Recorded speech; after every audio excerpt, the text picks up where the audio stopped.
Oh, heto. Karen Davila. Pasok! All right, joining us on Hot Copy this morning, we have with us Senator Ronald Bato de la Rosa. Senator de la Rosa, good morning to you, sir. Good morning, Karen, at good morning sa ating mga taga-subaybay. Good morning sa ating All right, Senator, we heard former President Rodrigo Duterte ang sinabi niya yan. Oh, sa mga iba dyan na magtataka, bakit sunog na naman itong mukha ni Karen at ni Bato? Ha? Ano yan? Anong tawag dyan? Talagang anong tawag dyan? Anong tawag sa Tagalog yung gituyo gani? Talagang sinadya. Oh, talagang sinadya ko yan kasi ayokong makopyright sa ANC. Ma-detect kasi ng YouTube eh. So, I hope hindi tayo makopyright dito ha. Kasi stricto sila dyan eh. Yung ANC. So, I hope hindi tayo makopyright. So, kaya ganyan yung kanilang mukha ha. Pero, yan. Ano talaga yan? The real video yan.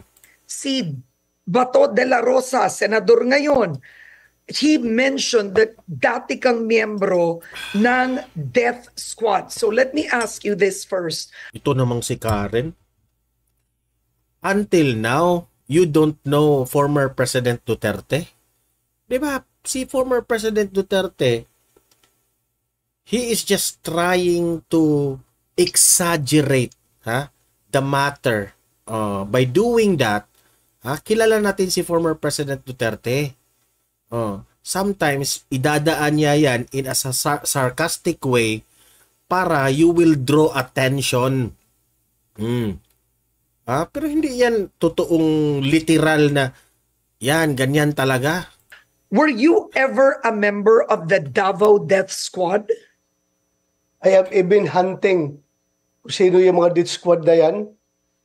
Matagal ko na hinahanap yan. Every time may mamatay dito sa Davao o na sinasabing death squad ko nung bumaril, in live television, ay hinahamon ko sila. Kung magaling lang kayo pumatay ng walang kalaban-laban, andito ako. Gusto nyo ng barilan, ako ang targetin nyo, huwag yung mga tao na hindi makakalaban. Pero Senator, I think it's important to set the record straight, no? Here's President Duterte mouthing off, there was a Davao Death Squad, siya nagsabi nun. Sinabi niya mga mayayaman daw na mga civilian sa Davao. Number 3, yung mga dating commander ng police, yung mga hepe sa Davao, naging commander ng Death Squad. Binanggit ka niya doon. So let's set the record straight. Based on Duterte's testimony of the... By the way, Pangga Mercy, thank you for your health advice. At least magaling. Okay na ako, Pangga Mercy. Thank you. Existence of a Davao Death Squad. Were you ever a member of the Davao Death Squad? No, never. Ito para malinaw. Ito yung aking interpretasyon dyan sa what I have understood sa hearing.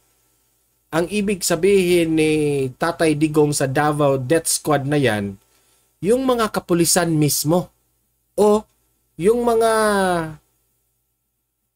ayan, alam mo yun, yung sinabi ni former President Duterte na mismo yung mga pusher, mga drug lords, nagbabarila na sila. Okay? So, sinusutay nila ang kanilang mga sarili. Yan ang ibig sabihin ni Tatay Digong sa yan ang mga DDS namin. Yung mga pulis talaga na DDS ang ibig sabihin, no? Sila yung ibig sabihin ni Tatay Digong na talaga? Sila yung nagsugpo sa bawal na gamot. Lahat naman yun nanlaban eh. Nung time po na mayor pa si Duterte doon sa Davao was very malala talaga ang kanilang sitwasyon when it comes sa bawal na gamot. Okay? Criminality is everywhere. Okay? But nung nag-start siyang naging mayor dyan sa Davao, nalinis. Okay? Alam mo naman, Karen, na kasi kinakapitalize lang nyo doon sa statement na yun eh. Hindi ba nyo nakita later on na binabawi niya, na lumalabas na nagbibiro lang siya? Dapat the whole context of the statement should be taken. Hindi yun lang ang sinabi niya. Correct. Very clear naman sinabi niya na bandang dulo. Walang kuha niya mga pulis. Ako yan. All right. So number one, you categorically deny that you were ever a part of a so-called Davao Death Squad. But number two, did you know of the existence of the Davao Death Squad? Sabi ko nga sa iyo, Karen, that yung Davao Death Squad is a creation of the media. Correct. Yung term na yan. Yung term na yan. Totoo, may namamatay. May namamatay dito sa Davao muna to, ha? Yung Davao muna tayo. Davao. Kasi ang nangyari po sa Davao noon, maraming patayan. Okay? Ano ba? Sa Bisaya pa, nag-unay na. Okay? Nagpatayan na yung mismo mga drug lords. Kasi, may mga statements si former President Duterte na parang saywar. Okay? At at the same time, meron talagang mga nasyusyutay, yung mga nanlaban. At ginawa po ito ng mga pulis mismo ng taga Davao. Tapos itong mga media, every time may masyusyutay, DDS yan, Davao Death Squad yan, meron ano. So, na-create yung word na yan. For the fact na na-create yan, hindi nag-exist yung kathang isip ni De Lima at ni Hontiveros na meron talagang Davao Death Squad na yung kanilang drawing sa kanilang utak. Wala yun. Di ba? Normal yun na police, drug lords, meron talagang nanlaban at yung mismo yung mga mga drug lords doon, nag-unay na. Di sila, di ba? Yun ang ibig sabihin doon. Ano bang unay sa Tagalog? Nag-unay sa Tagalog. Ano yung nag-unay? Sino makapagsabi dyan? Mismo ang mga drug lords, na sila? Nag-unay. Ano bang nag-unay sa Mix Duhina, yung ating secretary? Anong nag-unay sa Pangga Mercy? Anong nag-unay sa Tagalog? Anong nag-unay sa Tagalog? Wala man, tulog man lahat. Walang nakinig. Play. Totoo yan. May mga namamatay ng mga kriminal, may namamatay ng mga poser, may namamatay ng mga hold-upper, mga kidnapper. Pero yung term nga na Death Squad, creation niya ng media. Sinasabi nila Death Squad, Davao Death Squad. Ako, I cannot confirm na mayroon talagang Death Squad. Okay, so one, you're making it clear on Head Start. You were never a member of the so-called Davao Death Squad. You cannot confirm the existence of the Davao Death Squad. Okay, but number three, it's the former president himself who said it. He said may mga hindi daw mga pulis, pero may mga mayayaman na mga. Ano yun, Jane Yap? Sa Noriana, hindi niya alam ni Baanan eh. Si Jane Yap, nagsarili na sila magpatayan, sir. Kaya nga, di ba? Nag-unay sa Bisaya, nagsarili na sila. Kasi, natatakot sila sa mga statement ni Duterte. Yung sila-sila yun, Ami Ricardo, correct. Mas yung sila-sila nagpapatayan. Yun ang ibig sabihin ng nag-unay. Correct. Maraming salamat, Ami Ricardo. Taga Davao, they cared for Davao, sila daw ang pumapatay. Migs? Ano yan? Itong sinabi niya, Migs, yung sila-sila nagpapatayan, drug lord to drug lord ba? Pwede kasuhan ninyo yun, yung mga. But you were his police chief.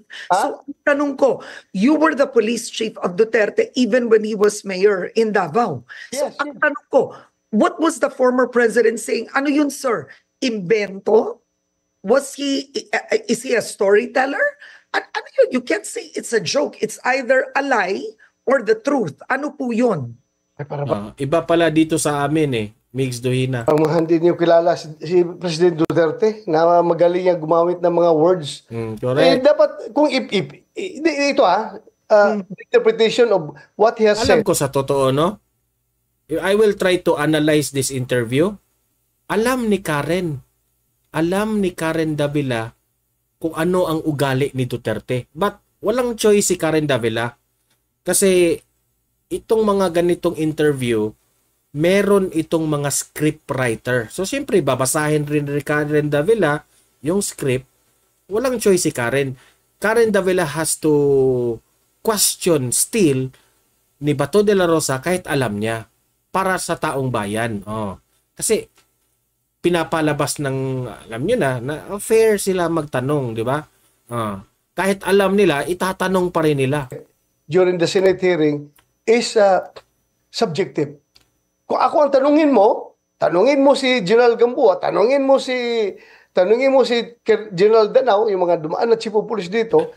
Si Jane Bramlett na bad trip. Itong si Karen Davila, okay na kahapon, umatras pa. Hindi, Jane Bramlett, alam ko, naiintindihan ko si Karen. Kailangan niya ring itanong kay Bato kahit alam niya ang ibig sabihin ni Duterte. Para namang magbukha na fair si Karen, di ba? Kasi sinunog niya kahapon si Abante. So dapat niyang also susunugin si Bato with some questions kahit alam niya na yung sagot. Ang masasabi talaga sa iyo, nagbibiro lang yan ng boss namin, nagbibiro lang yan. Kung kayo, tingin ninyo na may meat yung sinasabi niya na talagang merong death squad din. Sabi nga niya kasuhan niyo ako. If you have the evidence, kasuhan niyo ako. Inamin naman niya na lahat ng mga whatever hindi from Davao, mag-elevate tayo sa national level, whatever the police, whatever the drug war succeeds to do or failed to do, ay sa kanya yun. Siya ang may legal responsibility doon. Yeah. Well, actually, kaya sabi niya, hinahamon niya ang mga complainant na mag-file kayo ng kaso sa akin. Kasuhan niya ako. No, we're gonna get there. We're gonna get there. Correct ka dyan, Jasmine. Namutla na nga ang tuwad ko. As Senator, but yes, it's to first analyze because it's very difficult for the public to sinasabi ng mga kakampi ni Duterte, nagbibiro yan. Ganyan lang siya. He uses words. But may punto si Senate President Francis Escudero. He was under oath, right? When you read a transcript, di mo naman Grabe naman yung Pastor Dila, Grabe ni Migs, malagay doon, nagbibiro, tumatawa, walang ganun. It's not that way. At in the end, he admitted to a Davao Death Squad under oath. Kaya nga, if he admitted, and you think that is enough evidence for him to be charged in court, then by all means, you have to do it. They have to do it. Kung sinong dapat gumawa niyan. Yun lang. Okay. Kaya natin gagawan pa ng pagbabanggain pa natin yung point of view ng mga dumaan na tao under sa kanya na iba yung pagtingin at saka yung people in general na sinasabi mo na hanggang ngayon after 6 years of President Duterte's term of office, after 6 years of being a president of these Philippines, hindi pa rin nila maintindihan yung ugali ng tao. So, huwag na natin pabanggain yun. Jane Bramlett, dapat interviewin mo rin Karen Davila si Garma para patas. Ako, sa tingin ko, Jane Bramlett, hindi pwede interviewin si Garma kasi may siguro sila. May rules siguro yan na yung mga witness hindi pwedeng i-interview. O baka utos ng mga lawyers. Your point, we have our point. If you have the goods, then sinabi na nga file a case. Kaso. Yeah. You're right, file a case. But yes, I'm curious, when the president said, yan si Bato, commander yan ng Davao Death Squad, what was your reaction? You were sitting there. Maawa ako. Shocked? What Maawa. were... Alam ko naman yung tao na magaling yan gumamit ng words, magaling magbiro. Kaya diyan na tayo nagka-class ngayon ng ating interpretation. Dahil sa tagal kong kilala yung tao na yan, magaling yan magbiro, magaling yan na mangintriga. Kaya nga niyang pag-intrigahin yung dalawang criminal groups para magpapatayan. Sila maggira-gira dyan dahil magaling mag-intriga yan sa saywar. Magaling sa saywar. Kaya yung sinabi niya, natatawa talaga ako. Dahil how come yung chief of police magiging commander ng death squad? Paano nangyari yun? Okay, At ako Karen, ito lang, honest lang ako magsabi ko sa iyo, never ako naging membro or naging leader ng death squad. Ayun. And I just took the words of the former president very lightly. Tinatawanan ko pa nga dahil alam ko nagbibiro siya. Okay, so para sa iyo, biro yun. Now let's go to this, okay? So, Attorney Shell Diokno had a powerful presentation in the Senate where he brought out, and I hope we show this, we'll talk about this in detail, the PNP command memo, that's the CMC, PNP CMC 16, dated 2016, and it was a circular that you signed, and this circular had two things that were quite different. Number one, this command circular used the word mag-neutralize at mag-negate ng suspected illegal drug personalities. Number two, ang utos ay gamitin ang drug list bilang basihan, right? To pursue suspected drug users. Okay, so why did you sign the PNP command circular with the words neutralize and negate when that doesn't exist in police training? Dumaan ka ba ng police training? At definitely not. I agree with you. Definitely not. Definitely not. But the police officers that were interviewed said that neutralize. Actually, uminit na si Bato. Dumaan ka ba ng training? Sinabihan niya si Karen. Dumaan ka ba ng training, Karen? Buti inamin mo, kagad. And negate, the ones interviewed said ang ibig sabihin nun ay pinatay or killed. Sino nagsabi? Sige, sino nagsabi? Based on the interviews. Sino nag-interview? Sino yung interview na yan? Para well, he did present it. But let's go already. So what for you is neutralize and negate? Una, klaruhin ko may police na interview na nagsabi. Sino yon? Alam ko si General Lasso, yung PDEA, nagsabi doon sa House of Representatives, sa Quadcom. Ngayon, dito naman sa Senado, in-interview yung ilang chief PNP na present doon at dating mga chief of police ng Davao City, tinanong, anong meaning ng neutralize? Magkaiba yung kanilang definition. Ano bang ibig sabihin para sa inyo nung pinirmahan nyo ang circular na yan? Kasi it's your signature on the circular. Yes, What Karen. did it mean to you? What did it mean? Kung tingnan mo yun, nakakapagod kasi, sige explain, no? Nakakapagod. But go ahead. In-explain ko na yan doon sa Senate hearing, di ba? Sinabihan ko si Diokno, ito yung Google meaning ng term na neutralization at ito yung meaning, yung definition ng neutralization based doon sa PNP operational procedure manual. Ito, sinabi ko sa kanya, yung neutralization that includes that rendering the suspect unable to commit further crimes by conducting operations against him or pasurinderin mo siya, hulihin mo, kasuhan mo, ikulong mo. Kuya, sabi ni Pangga Mercy, Kuya Donmar, kumusta na? Nagpamasahe ba kayong dalawa ng asawa? Yes, nagpamasahe po kami, Pangga Mercy, at after the pamasahe, gumaan yung aking ubo. Gumaan yun. Para hindi na makapag-commit ng further crimes. At kung lumaban, and your life is under threat, talagang may mamamatay dyan. It's either you or yung suspect. So kung mamatay, kasama na yan doon sa term na neutralization. Hindi. Kasi ang gusto kasing palabasin ni Jokno na yung term na neutralization to suit their narrative.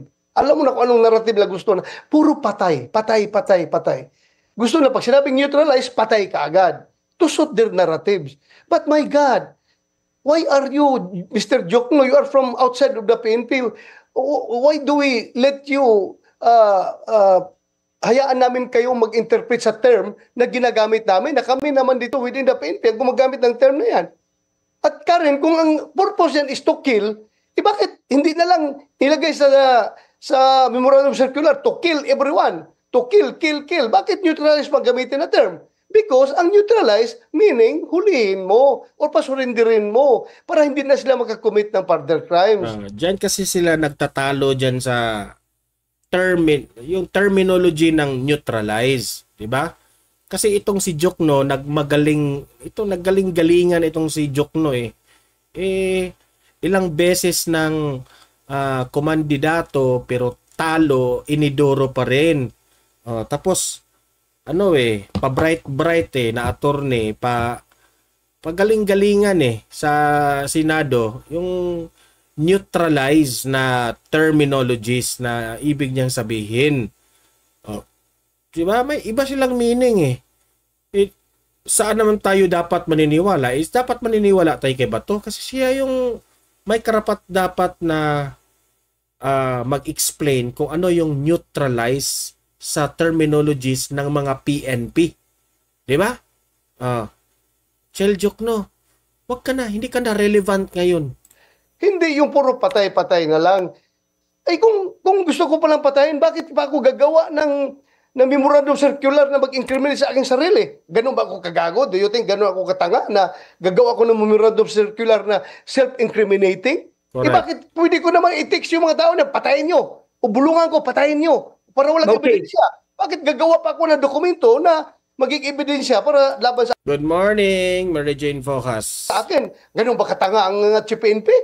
Okay, now, in the essence of fairness, all right, I'm going to read this. Technically, I don't know why this was not mentioned in the Senate, right? So technically, the term neutralize and negate has been included in the 2014 revised PNP manual of the Anti-Illegal Drugs Operations and Investigation. This was even before the time of former President Duterte. This was included during the time of then DILG Secretary Mar Rojas. So panahon pa po ito ng yumaong si Pangulong Noynoy Aquino. Right? So, Justice Carpio said the term neutralize... Correct. Tama yan si Jane Bramblett. Neutralize. To stop someone or something from being effective or harmful. Okay? Meaning, ginamit yun ng PNP, neutralize them. Itong mga suspect na ito. Meaning to say, neutralize,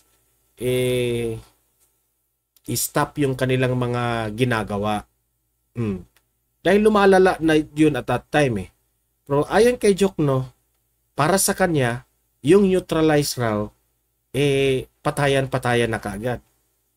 Yan ang mga abogado, kasi kiniklaim na abogado Baka puro talo yung kanyang kaso Abogado na hanggang ngayon hindi manalo-nalo sa eleksyon. And negation has been included already in the 2014 revised PNP manual. So when you became PNP chief, technically the words existed. Andiyan na yan, matagal na yan. Okay, now, the thing is, even in the circular in 2014, it was not specific what it meant, no? When you came in, nandun na yun. So, Justice Carpio said the manual or the circular is technically unconstitutional. The question now is this. Somebody has to show that the implementation of the circular is you are violating the rights of the individual or you are committing human rights. So yan na ang tanong ngayon. During your term as PNP chief, how did neutralize and negate? How was that implemented? Okay, Karen. Neutralize. I will give you statistics. Oh. 1.6 million drug users and drug Makinig lahat ha, kasi magaling itong pagka-explain ni Bato dito yung patungkol dyan sa neutralize na yan. personalities, users and posers nag-surrender. They were part of the neutralization effort of the Upland Double Barrel. Oh. 300,000 nakakulong sa mga prisuhan. Buhay. Buhay yan lahat. Punong-puno ating mga prisuhan. Problema tayo sa overcrowding of our police station jails. Dahil nga, sa dami nating hinuli. Nakakulong yun. Buhay yun lahat. Buhay lahat yun. So, sabihin mo, mayroong 6,000 na namatay. Sabihin natin, hindi ko rin kiniklaim na lahat yun ay justified na pagkamatay. Dahil alam natin, mayroong mga pulis na nagluluko at pinagkakasuhan natin. So, kasama na ngayon sa buong neutralization effort, nag-surrender 1.6 million, 300,000 ang arestado, facing charges, nakakulong, at yung 6,000 na namatay. Sila nakapokus na sa 6,000 na namatay at gusto nila na yung term na neutralization doon sa memorandum circular na pinirmahan ko ay doon lahat sa patay yun. Kinalimutan lang yung 1.6 million na nag-surrender. Alam niyo ba kung bakit? Kasi gusto nila i-divert yung mga attention ng taong bayan na si Tatay Digong ay mamamatay tao. Okay? Ba't hindi inisip itong mga kontrabida na ito, itong mga kalaban ng Duterte administration, hindi nila inisip ilang mga pushers, addicts na mga sumurrender. Sobrang dami, mas marami pa nga. Okay? At nabago ang kanilang buhay. Ngayon, ang tinututukan nila yung nasyusyutay lamang. Meron naman talagang iba dyan na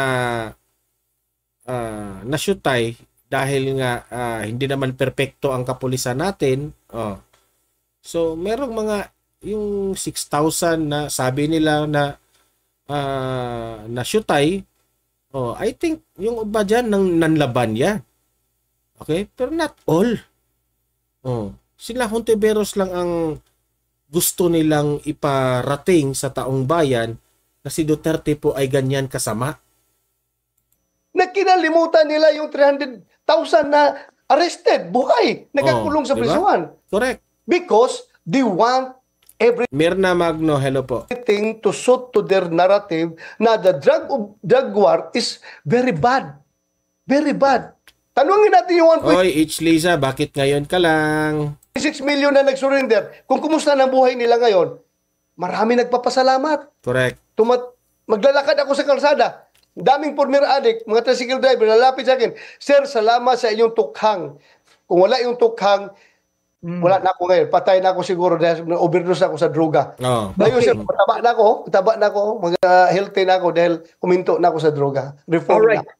Okay, so you make a fair argument there. Ang tanong ko ngayon is this.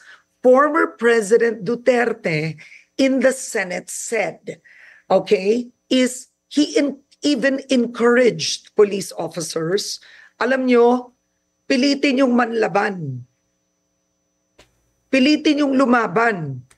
Right? Sinabi niya yon. Tama? Ginawa niya yan, Karen, ni Duterte. Napilitin yung manlaban to let these criminals know na ganyan po kaseryoso ang Duterte administration para i-hunt itong mga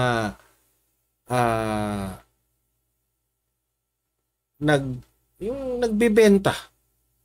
Okay? Kasi hindi niya kayang tanggapin ni former President Duterte na makita ang taong bayan maging biktima dito sa mga siraulo itong mga Jadik na ito. Okay? Kaya nga idaan niya sa mga pananalita, tatakutin, para as early as that, yung iba surrender. Yung iba diyan di ba? Magsarili na silang syutayan diyan ng mga kung ano-ano. Oh, di ba? So effective yung sinabi ni former President Duterte. Hindi kagaya ngayon na walang political will kasi wala pong malasakit sa taong bayan. Ang hindi po maiintindihan itong Jokno, si Dilima, at lahat ng mga pinklawan, dilawan diyang mga loyalista, ang hindi nila maiintindihan, ginawa ito ni former President Duterte, para po sa taong bayan at sa kanila na rin. Oh. Kapag ibang presidente ang ipapatakbo natin, talagang lalala na naman itong mga problema natin dito sa war on drugs. Sinabi niya yun, Senator, pilitin yung lumaban para in effect, I'm presuming, I'm saying that in effect, para yung police, pwede niyang mapatay yung suspect. And Attorney Sheldiok, I mean, when you go through really the role of the police officer, is that the role of the police officer? Was that right? In effect, Duterte meant provoke them na manglaban para mapatay nyo. Kaya nga, sinabi niya, di ba? Sinabi niya na yung mga police na yan, may training yan. Sabi ni Duterte mismo. Sabi mismo Pero niya. Tama ba yun, Senator? Sandali lang. Sino bang sinabihan na si Karen, sandali lang kasi i-interrupt si Karen pulis na gago na hahamunin mo yung na bumunot ka, lumaban ka para magkabarilan tayo. Do you have time to do that? Actually, may point si Bato, di ba? Because during encounters with these criminals, wala nang time para makapag-usap. Hindi yung kagaya yung panahon ni Rudy Fernandez na, nakatago na ako dito sa bubong. Magsisimba kang may bulak sa ilong. Hindi. Susutayin kita. Lumabas ka. Hindi. Ikaw yung lumabas. Kung talagang matapang ka, ikaw yung lumabas. Di ba? Wala nang time. Hindi ito kagaya ng pelikula Hontiveros. Sa bagay, artista ka dati. Hindi ito kagaya ng pelikula Hontiveros. Ito, kung merong drug raid, talagang yung adrenaline yan, rush. Di ba? Lahat yan, biglaan yan. So, malaki ang chances na meron talagang bulabog na mangyayari. Yun lang ginamit lang ni President Duterte yung para matakot ang mga kriminal. But ako, never di ako sinabihan na hamunin mo, bigyan mo ng tsansang lumaban para mamatay. Never ako niya sinabihan yan. Kasi alam niya, edukado ako. I am a PMA graduate. I know the law. Kahit hindi ako lawyer, matagal akong nag-i-enforce ng batas at hindi ko gagawin yan kung iutos niya sa akin. Kung iutos niya. Pero my God, hindi niya sinabi sa akin yan. Magaling lang siya gumamit ng mga term na yan para matakot ang kriminal. Exactly. Pananakot nga. Takutin niya para... Yan ang hindi maiintindihan ng mga loyalista, pinklawan, dilawan. Huwag tayong magluko-luko dito kasi mamaya, encourage tayo ng pulis na lumaban, mamamatay talaga tayo nito. Magaling sa cyber tactics yan si Pangulong Duterte. But, my God, fiscal siya. Ako, PMA graduate ako. Alam niya, pag-utusan niya ako na palabanin mo para mapatay mo. Practically, sabihan ko sa kanya, Sir, may time pa ba tayong maghamon pag ganyan, mag-aarestuhan na, may baril yung kalaban at lumaban? Maghahamon pa tayo o bigyan pa natin ng tsansa? Never, it cannot happen. At kung may time man tayo na gagawin yan, do you think gagawin ko yan? Police officer ako. May tsapa ako. I have sworn to serve and protect. So moving on from this topic, are you saying that in the end, because today you denied being a part of the supposed Davao Death Squad, you can't even confirm the existence of one when you were chief in Davao. 3, you said the president never commanded you, in other words, to do that. What was it then? Is it so what's going on? Ano to? Is it just Saywar? He uses words loosely. Ano to, sir? Ba't siya ganon? Alam mo, kung if you want to, gusto mong kunin yung effect ng kanyang kagalingan, magsaywar. Hindi pa siya nakaupo as president. Hindi pa siya naka-take out by July 1 as president. Ilang libo na ang nakapila sa police station para mag-surrender. That is the Saywar effect of President Duterte. Nakapila na mga adik ha, mga puser, nagkapila na sa estasyon para mag-surrender. Hindi pa siya nag-take out ha.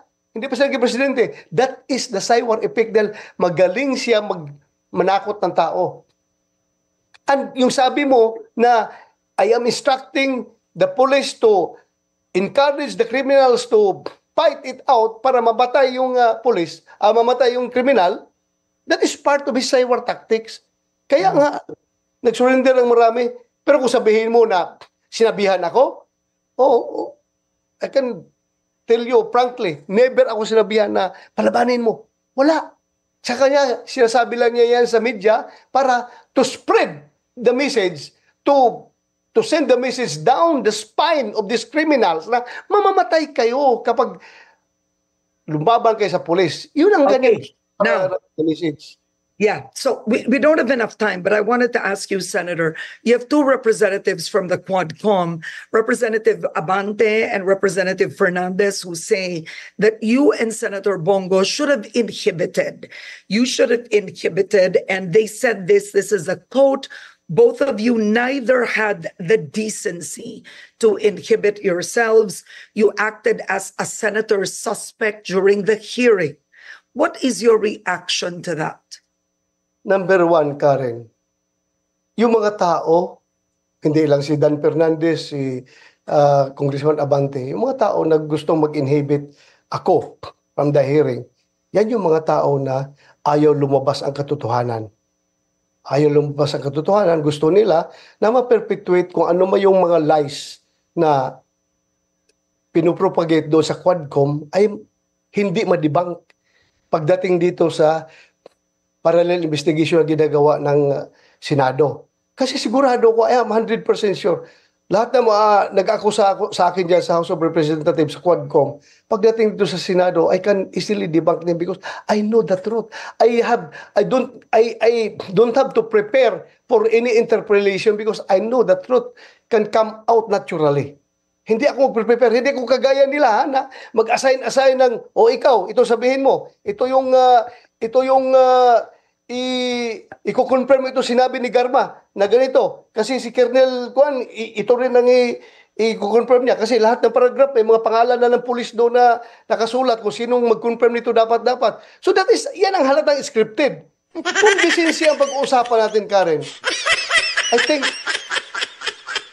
mawala ako ng decency kapag hindi ko ipaglaban ang katotohanan, kung hindi ko palabasin, kung ang pabahayaan ko na lang yung narrative ng mga convicted drug trafficker, yung taga-custom, yung drug lord na si Kero Espinosa, yung drug protector na si Mayor Mabilog na lumayas nung panahon ng war on drugs, at yung si Espinido na gumagawa ng mga kung ano-ano pinagsasabi niya sa Quad Committee. Kung hindi natin ma-counter yan, Karen, mawalan ako ng decency dahil hinayaan ko lang na ang publiko ay ma-mislead sa kasinungalingan. So that is decency for me. Kung gusto lang ng decency, dapat sila rin magpaka-decente rin sila. Na huwag lang pilitin, huwag nilang influence yung mga resource person nila na magsinungaling because that is a crime. Subornation of perjury yan. You are a congressman and you are So you believe they're influencing? You believe they're influencing the resource persons to lie? But why would Colonel Garma? She was crying in the Quadcom. right? She gave Karen, dyan ka mali. She was crying in the Quadcom.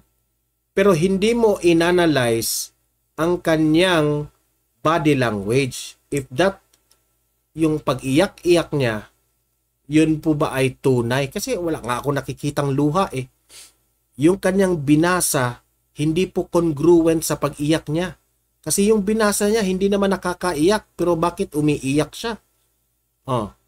Before you say that statement, Karen, dapat, alam niyo, Karen, talo ka sa akin when it comes to observation eh. Talo ka dyan eh. So, hindi ka masyadong observant. She told a story about a meeting before Duterte took office. She spoke yan ang correct term ni Jane Bramlett to. Under pressure si Garma, Karen. of the reward system in detail.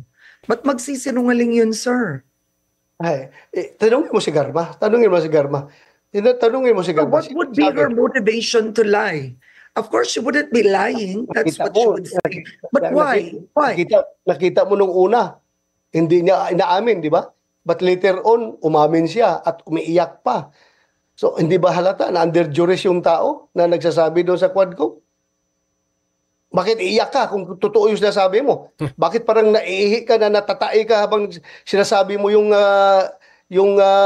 kuan mo, yung affidavit mo? Correct. So ang pananaw nyo, pinilit siyang magsinungaling? Well, you cannot Influensyahan? you cannot remove that from me. Iba yung paningin mo, iba yung paningin ko. So, but will she be called in the Senate? yes. Okay, Tinawag na kasi pero hindi sumipot eh. Invited siya, pero hindi siya sumipot. I don't know. Because what's troubling is, for example, Grijaldo, the police officer Grijaldo. In the Quadcom, sinabi niya, he confirmed a Garma statement of the reward money, right? He confirmed. Then when he reached the Senate, what was shocking was he had an affidavit, tas kinwento niya that Representative Abante and Representative Fernandez met with him, called him at sinabi, ito sabihin mo. Kaya nga, here comes an officer na hindi niya nasisikmura yung pangwawalang hiya sa pulis diyan sa Quadcom. Nagsabi siya na totoo kasi hindi niya makaya. He's standing up for the PNP and for the truth. Kaya siya, what's difficult now is these resource persons, frankly, for the ordinary Filipino, these resource persons are both under oath in the Quadcom and in the Senate. So in other words, resource persons lie all the time. That's what I don't understand. They took an oath. They could be sued for perjury. Karen, klaruhin ko lang, did Colonel Grijaldo confirm yung statement ni Garma under oath doon sa House? Yes, he did. Oo. Sinabi niya na Ma'am Fernie, good morning, Ma'am Fernie. may reward system. Sandali. Totoo ba sinabi niya na may reward system? He confirmed. Yes. Kinonfirm niya? Yes, and then when he went to the Senate, may affidavit siyang dala. Baka, hindi ko alam kung di pa kayo dumating nun, sir. Diba, binasa niya, sinabi niya, pinilit daw siya na sabihin yun. So saan ka maniwala? Sige, maniwala ka sa congressman o sa police na naiipit. Yun lang ang sa akin. Tingnan lang ninyo kung let's look at it objectively. Okay. Yung police pa magreklamo kung walang ginawang ganyan sa kanya, magawa-gawa. Sino siya para gumawa ng ganyan? Umiiyak na nga yung tao dahil very powerful yung magkakalaban niya sa ginawa niyang salaysay. Ilang congressman niya lahat magagalit sa kanya dahil pinalabas niya ngayon na yung ginagawa ng Quadcom na investigasyon ay walang kredibilidad dahil doon sa ginagawa sa kanya. So, diba? So nagbingo tayo. Sabi ko kanina sa vlog ko, bakit papaniwalaan yung Quadcom na yan? Wala nang kredibilidad, di ba? Maglakas loob kaya yung pulis niya kung hindi katotohanan yung sinasabi niya. Okay. All right. Now, Senator, I want to thank you for being on Head Start today, but I think we need to close. We don't have enough time, but what would you want to say before we go, sir, quickly? Maybe there's going to be another hearing, right? So there's going to be another hearing. You won't inhibit. What are you expecting in the next hearing? I hope na lahat ng mga inibitahan natin ay dadalo. Otherwise, kung hindi sila dadalo, ayaw nilang ma-debunk yung kanilang mga kasinungalingan na ginawa nila doon sa Quadcom. Ayun lang sa akin. Ayun lang sa akin. Habol ko lang naman dito sa katotohanan. Hindi ko kailangan ng papaboran nila ako. Basta papabor sila sa katotohanan. Ayun lang sa akin, Karen. Mahirap yung mabubuhay tayo sa kasinungalingan. Ako, sabi ko nga, maliit pa ako. Yan palagi na sa isip ko yung nanay ko. Sabi ng nanay ko, every lie that you say, magkakaroon ng dot yung puso mo. Gusto mo ba na sa dami ng lie na sinasabi mo, mapupuno ng dots at maging itim yung puso mo? So, hindi ko talagang kalimutan yung pangalan sa akin ng nanay. My last question, how will you let Garma appear? That would make a difference. She's under the custody of the House of Representatives, di ba? Correct. Yeah. Kontrolado si Garma sa House of the Representatives. So kung may natitira pang sabi siguro ng mga tuwadcom, wag kang sumali diyan sa Senate hearing ha. Wag kang sumali diyan kasi paktay ka sa amin. Parang ganun. Analysis lang natin yan. Interparliamentary courtesy between among the lower house and the Senate. Kung nandyan pa yan, of course, we expect na i-deliver nila si Garma at si Leonardo doon sa hearing namin. Okay. Kung may natitirang interparliamentary courtesy. But the chairperson can ask for that. The chairperson, right? So is it Senator Coco Pimentel? He can ask. Yeah. All right. Okay. So on that note, thank you so much for joining me today. Yan. So tapos na yung kanilang ang inang interview. So mag-generalize tayo. Ako sa tingin ko dito si Karen alam niya na meron talagang script, no? At yung kay former President Duterte, hindi na yun dapat pagdedebatehan kasi alam naman natin, kilala natin si former President Duterte. Si Hontiveros lang yung nagbulag-bulagan eh. Okay? So, let's wait and see. Okay? At the end of the day, magtatagumpay kaya ang tuwadcom na mapatumba nila itong kredibilidad ng mga former President Duterte at si VP Sara? Yan ang malaking tanong kasi malapit na po ang eleksyon. Okay? At takot silang manalo itong mga Duterte. Okay? So, kayong mga audience ko dito sa Donmar TV, libre po kayong mag-comment, mag-react sa mga pinag-uusapan natin. At anong masasabi nyo kay Karen Davila at ni Senator Bato de la Rosa doon sa mga issues na itinalakay nila. Okay?